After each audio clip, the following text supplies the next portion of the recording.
So yesterday we pulled my passenger front seat out of my 2008 Ford Escape Limited. And today we're building a platform to put over the top of the remaining bolts and wires so we can use it, so I can use it for the toilet. The most important thing was to make sure that 1 hour before you disconnect this wire, which is to the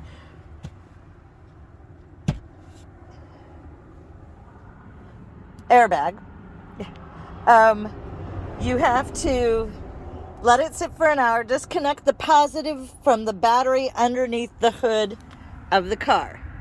You disconnect the positive, let it sit for 1 hour, then you can disconnect this connector here and remove the seat.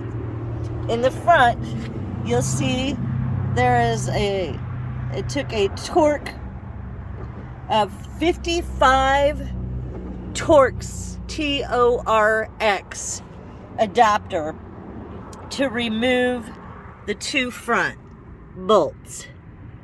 Again, that's a 55 Torx, Torx.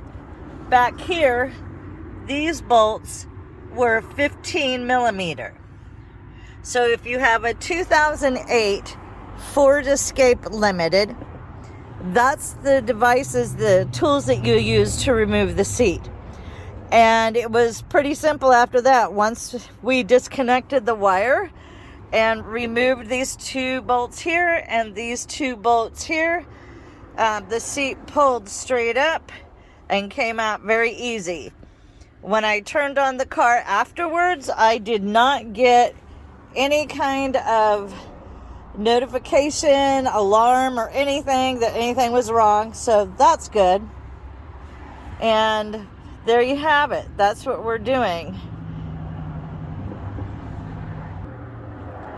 In addition to building the platform to cover all these wires, we're raising it up using a contour tool to figure out the depth of this, because this is the outlet for the heater. So we're going to raise the platform up using 2x2s and 1/2-inch plywood. And then we're going to make a brace for my refrigerator here. We're going to add a piece that fills in underneath here because I've got about a 2-inch space here. And then we're going to attach that piece to these, and then we'll put a stop so that we'll attach a stop to that so that it won't slide forward in case of an accident. Everything will be bolted and screwed in real good.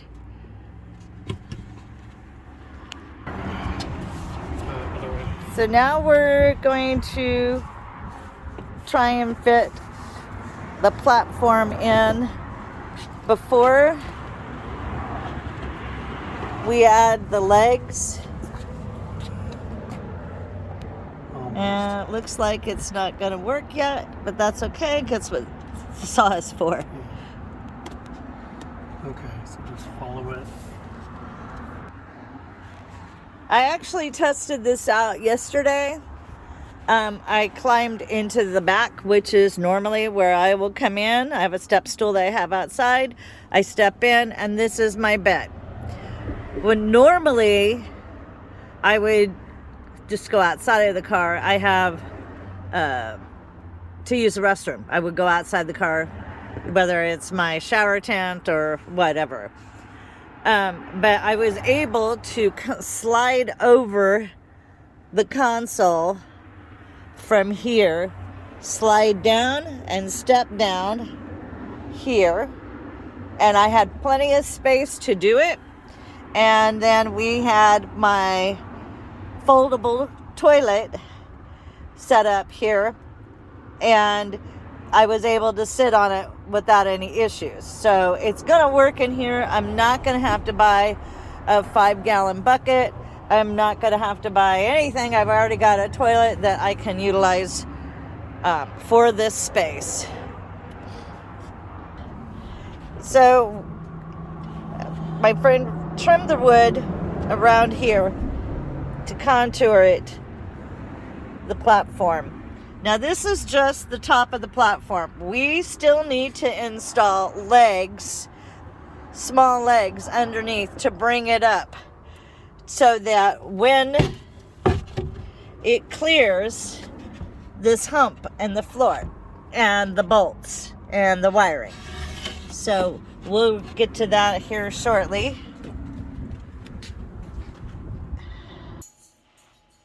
So I want to talk to you about disconnecting the battery. The purpose behind that is it takes approximately 30 minutes to an hour for the electricity to dissipate from the wiring harness that connects to the airbag.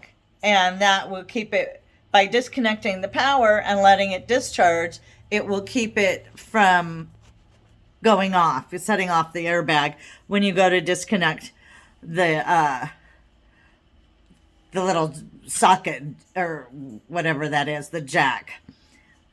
Don't forget, once you're done, reconnect the battery and start your car and let it run for a couple minutes just to make sure that your alarms aren't going off and nothing bad happens. What we did before we started the car is that we actually took a sheet or blanket and covered the whole car on the inside so that if the airbag went off, because there's powder that's discharged when the airbag goes off, we covered it just in case it would, it was a bad situation and it set it off. Fortunately, we didn't have to do that. We didn't have an issue with it. But I just wanted to elaborate on that because it's important that you take that measure for safety. I'm only doing this video in regards to my car, which is a 2008 Ford Escape Limited front-wheel drive. And the reason I throw this disclaimer in there is because, first of all, I could not find one video on YouTube that talked about my specific car and the year of car. It was Ford Escapes in general, some of them newer, some of them older, but nonetheless, I wanted to make sure that my audience understands that this is for a 2008 Ford Escape Limited. And from what I've seen in the videos, there are a lot of similarities in removing them, but there were some differences. For instance, using the Torx 55 adapter, that we had to use in the front. Whereas a lot of the videos that I watched prior to doing this just had either 15 millimeter bolts all the way around or 15 and 18 millimeter. And obviously mine was different. So that's something I need to elaborate with you, is that this is specific for my vehicle.